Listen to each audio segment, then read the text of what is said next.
الحمد للہ رب العالمین والصلاة والسلام علی سید الانبیاء والمرسلین اما بعد۔ صحیح بخاری اور صحیح مسلم میں سیدنا ابو ہریرہ رضی اللہ تعالی عنہ کی روایت ہے کہ ثمامہ بن اسال رضی اللہ تعالی عنہ جب مسلمان ہوئے تو نبی کریم صلی اللہ علیہ وسلم نے انہیں غسل کرنے کا حکم دیا، تو وہ مسجد کے قریب ایک کھجوروں کے باغ میں گئے اور انہوں نے وہاں غسل کیا۔ یعنی کفر چھوڑ کے اسلام میں جب بندہ داخل ہو تو غسل کرے، یہ شریعت کا حکم ہے۔ ابو سعید خدری رضی اللہ تعالیٰ عنہ کی روایت صحیح بخاری اور صحیح مسلم اور ابو داؤد وغیرہ میں ہے، کہتے ہیں کہ نبی کریم صلی اللہ علیہ وسلم نے فرمایا غسل الجمعۃ واجب علی کل محتلم، ہر بالغ آدمی پر واجب ہے، فرض ہے کہ وہ جمعے کے دن کا غسل کرے۔ ابو داؤد اور ترمذی اور نسائی میں سیدنا سامورہ بن جندب رضی اللہ تعالی عنہ کی روایت ہے، کہتے ہیں کہ نبی کریم صلی اللہ علیہ وسلم نے فرمایا من توضأ یوم الجمعۃ فبها ونعمت، جس نے جمعے کے دن وضو کیا وہ اچھا ہے اور اس نے عمدہ کام کیا ہے۔ ومن اغتسل فالغسل افضل، اور جو آدمی غسل کرتا ہے تو غسل کرنا یہ زیادہ فضیلت والا ہے۔ یعنی اگر کوئی جمعہ پڑھنے کے لیے آیا ہے اور صرف وضو کر کے ہی آ گیا ہے تو وضو کرنا بھی اچھا کام ہے، لیکن غسل کر کے آئے یہ افضل ہے۔ اور نبی صلی اللہ علیہ وسلم نے اس کا حکم دیا ہے کہ جمعے کے دن کا غسل واجب ہے، لازمی قرار دیا ہے، تو اس لیے یہ لازمی طور پر جمعے کے دن غسل کرنا چاہیے۔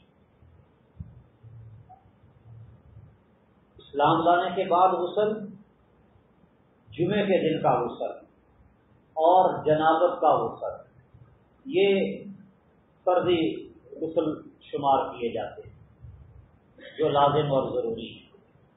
میت کو غسل دینے والے کے بارے میں نبی صلی اللہ علیہ وسلم کا فرمان ہے کہ جو آدمی میت کو غسل دیتا ہے وہ خود بھی غسل کرے، حکم ہے، لیکن اس کے لیے قرینہ صارفہ موجود ہے۔ صحابہ کرام رضوان اللہ علیہ اجمعین فرماتے ہیں کہ ہم میت کو غسل دیا کرتے تھے لیکن میت کو غسل دینے سے غسل نہیں کرتے تھے۔ نبی کریم صلی اللہ علیہ وسلم کے زمانے میں صحابہ کرام رضوان اللہ علیہ اجمعین کا جو عمل ہے وہ تقریری حدیث ہوتا ہے، جب نبی صلی اللہ علیہ وسلم اس پر نقض نہ فرمائیں، اعتراض نہ کریں تو وہ بھی حدیث رسول کا درجہ ہی پا جاتا ہے کہ نبی صلی اللہ علیہ وسلم کی موجودگی میں صحابہ کرام نے ایک عمل کیا اور آپ نے اسے توقع نہیں، مطلب کہ دین کی اس میں رخصت اور اجازت ہے۔ تو میت کو غسل دینے کے بعد غسل کرنا یہ واجب نہیں، لیکن جمعے کے دن کا غسل واجب ہے، اور اسی طرح بندہ جنبی ہو جائے تو بھی غسل کرنا واجب ہے۔ یہ جو روایت ہے سیدنا سامورہ بن جندب رضی اللہ تعالی عنہ کی کہ جو آدمی جمعے کے دن وضو کرتا ہے وہ بھی اچھا ہے لیکن غسل کرے تو افضل ہے، اس حدیث کی وجہ سے کچھ لوگ سمجھتے ہیں کہ غسل کو نبی صلی اللہ علیہ وسلم نے افضل کہا ہے، اس حدیث میں لازم نہیں کہا۔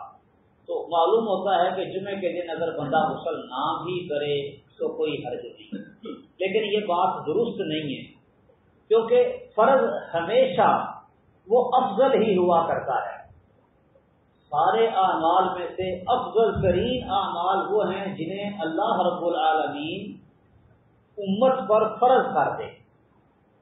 فریضے سے زیادہ افضلیت اور کسی عمل کی نہیں ہوتی، تو غسل کو افضل قرار دینا یہ اس کی فرضیت کو ختم نہیں کرتا۔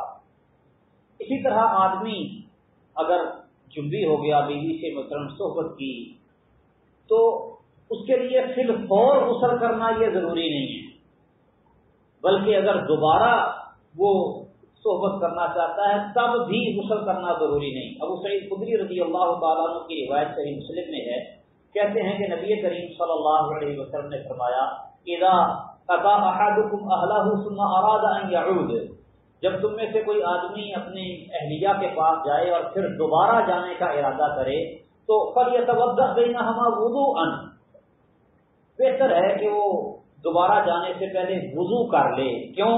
فَإِنَّهُ أَنشَطُ لِلْعَوْدِ، یہ بندے کو ذرا دوبارہ بہتر طریقے سے چست کر دیتا ہے.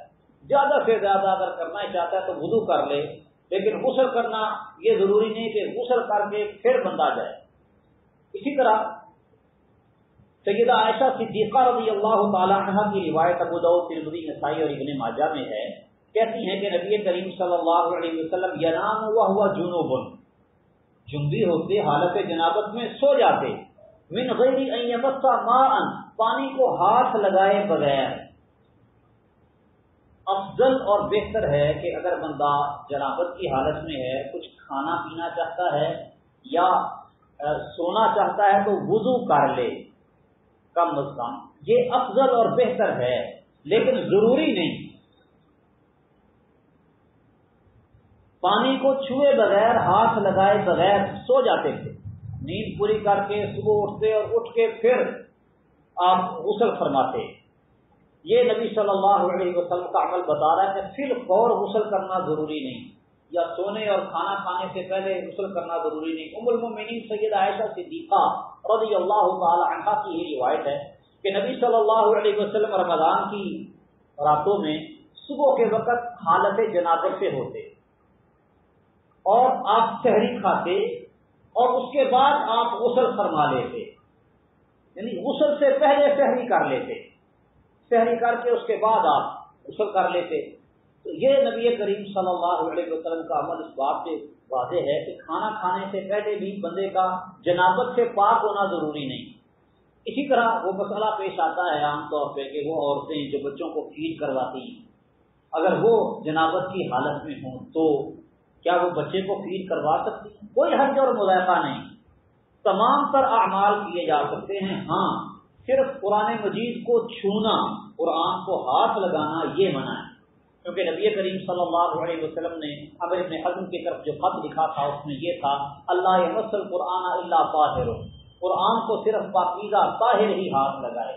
اور حائضہ عورت یا جنبی مرد اور عورت یہ پاک نہیں ہوتے. حائضہ کو اللہ نے کہا ہے فَإِذَا تَطَهَّرْنَا فَأْتُوهُنَّ مِنْ حَيْثُ أَمَرَكُمُ اللَّهُ، ان کے قریب نہ جاؤ حتیٰ یطہرنا، حتیٰ کہ وہ حیض سے پاک ہو جائیں. فَإِذَا تَطَهَّرْنَا، حیض سے پاک ہونے کے بعد جب وہ طہارت حاصل کر لیں، غسل کر لیں، پھر ان کے پاس جاؤ جیسے اللہ نے حکم دیا.